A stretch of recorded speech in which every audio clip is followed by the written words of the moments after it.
A wise man once said, he's a dude, she's a dude. We're all dudes now. Tonight, we're talking about the W's, the who. Who is interviewing MTG right now? Tweety Bird's grandma. The what? What is Trump doing in these pictures after saying he doesn't know Epstein? And the why?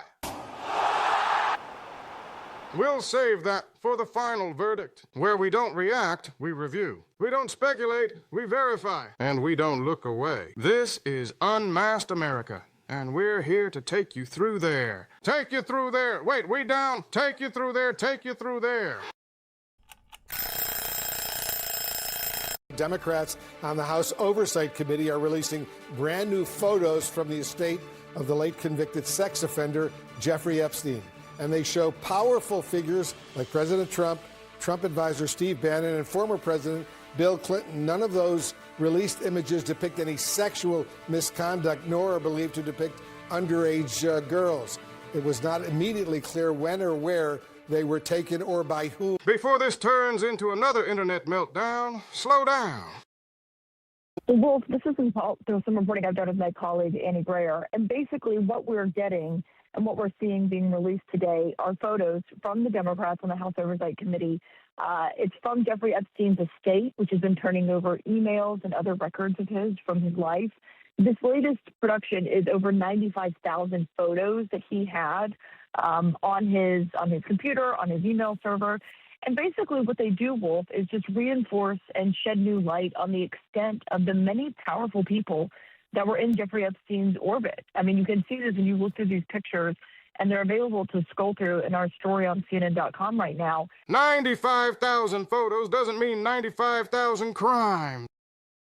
And there are people including the current president, President Trump, former President Bill Clinton, Steve Bannon, Bill Gates, Richard Branson. A lot of these people that we knew had been linked to Jeffrey Epstein in the past, Wolf. But basically, this is just showing new angles of those relationships. These images show access, not evidence.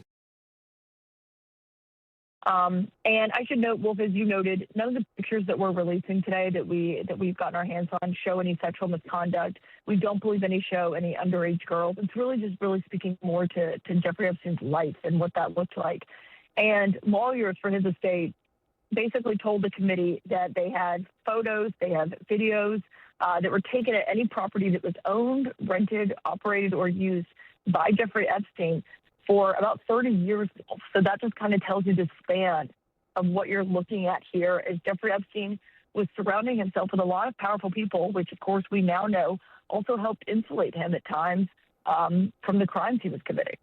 That sentence explains everything.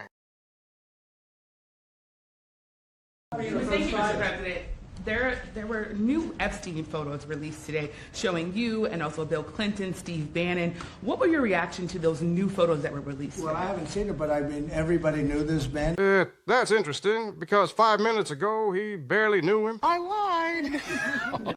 He was all over Palm Beach. He has photos with everybody. I mean, almost, there are hundreds and hundreds of people that have photos with him, so that's no big deal. So now it's not who knew Epstein. It's when, why, and how that story keeps changing. I know nothing about it. How big a role do you want to personally play in the decision by the Fed on interest rates?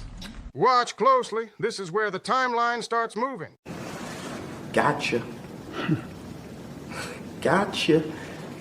Well, you know, I've made a lot of money. I've been very successful, and I think my role should be at least that of a recommending. They don't have to follow what I say, but we're going to be choosing a new Fed person in the pretty near future.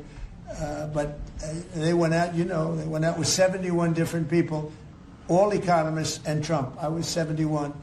And of the 71 people, I got it right, and one other person, I think from the Wharton School of Finance, my alma mater, got it right. There were two people that got it right out of 7, but I was one of them.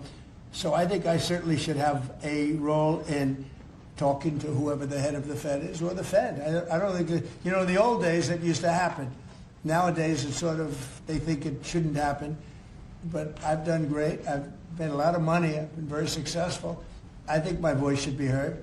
But I'm not going to make the decision based on that. I'll be making a decision over the next few weeks. Thank you all.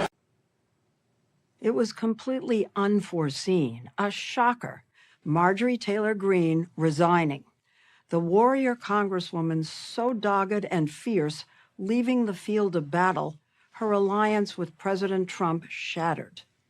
Her video resignation statement last month, that she'll be leaving Congress a year before her term expires, came after President Trump said he would throw his support to someone else for her seat. So I'm going to ask you straight out. Did you surrender? Did Donald Trump run you out of town? No, not at all. Actually, Leslie, it's more like this, is I said in my statement, I will be no one's battered wife. That's not a political metaphor. That's a warning flare. And I meant it. And I won't allow the system to abuse me anymore. You really feel abused. You decided to give in. After President Trump called me a traitor. This is the same movement that told everyone else to stop crying. Now suddenly their words are violence. I got a pipe bomb threat on my house, and then I got several direct death threats on my son. On your son? On my son. You say the president put your life in danger. The president's biggest beef with Greene was about her harping on Jeffrey Epstein. We did talk about the Epstein files, and he was extremely angry at me that I had signed the discharge petition. This is where loyalty broke, not over policy, over names. To release the files. I fully believe that those women deserve everything they're asking. They're asking for all of it to come out. They deserve it. And he was furious with me. Fear. Does the support come about because they're afraid that they'll get death threats? I think they're terrified to step out of line and get a nasty Truth Social post on them. That's not leadership, that's enforcement. Yes. And they're watching what happened to you. Yes. Behind the scenes, do they talk differently? Yes. How? Oh, it would shock people. Well, let's shock people. Okay. I watched many of my colleagues go from making fun of him, making fun of how he talks, making fun of me constantly for supporting him, to when he won the primary in 2024, they all started, excuse my language, Leslie, kissing his ass. And after all that, this is what Trump says. But this was probably his real reaction, allegedly. I'm a little pissed off. Oh, there you go. I take that back. I'm really pissed off. Last night, I had Chris Jericho right where I wanted him. I told the world I would put his sorry ass right here, drop him. Wham! Toe stunner. 1, 2, 3. Donald Trump. Donald Trump. That's me. Now that the smear campaigns have officially started, they even dragged in Slick Willie for good measure. So, yeah, we're pretty sure this was his reaction to the new allegations. I told you, this thing is bigger than Nino Brown, and I got a list of proof. If I'm going down, I'm taking a whole lot of people with me. Order in the court. Order. Now, that would have been Clinton's reaction, if he actually said anything publicly. Tonight's story was never really about photographs. It wasn't about who smiled for a camera in the 1990s, or who shared a room at a party, or even who insists those moments meant nothing. It was about proximity to power. The newly released images from Jeffrey Epstein's estate do not depict crimes. They do not show sexual misconduct, and they do not, by themselves, prove guilt. What they do show, clearly and undeniably, is access. Access to presidents, access to billionaires, access to media figures, political power brokers, and cultural elites. And that access mattered, because for decades it insulated Jeffrey Epstein from scrutiny, from accountability, and at times from justice.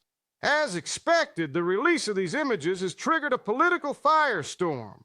Republicans accuse Democrats of cherry-picking photos, using targeted redactions, and shaping a narrative designed to damage President Trump. Democrats counter that transparency is overdue, that the public has a right to see who surrounded Epstein, and that more images, carefully redacted to protect survivors, are still coming. Both sides claim the moral high ground, but neither side controls the most important fact. This story is not finished. There are still tens of thousands of images unreviewed, still emails, documents, and communications not yet released, and still Department of Justice files that must come out. Those files will not answer every question, but they may answer the only ones that matter. Who knew what they knew, and why so many powerful people stayed silent for so long? And then there's the political fallout. Marjorie Taylor Greene's break with Donald Trump is not just a personal feud. It is a warning from inside the movement. She claims lawmakers are afraid of public shaming, afraid of Truth Social posts, afraid of becoming the next target. She says loyalty is enforced, not earned. Whether you believe her or not, the pattern is familiar. Power concentrates, dissent disappears, and accountability becomes optional. So where does that leave the public? Waiting for facts, not narratives, waiting for documents, not spin, waiting to see whether transparency brings clarity or simply more noise. What is clear tonight is this: the Epstein story is not about scandal for entertainment. It is about how power protects itself, and whether this time it will be forced into the light. This is unmasked America, where we don't react, we review, we don't speculate, we verify, and we don't look away. Good night.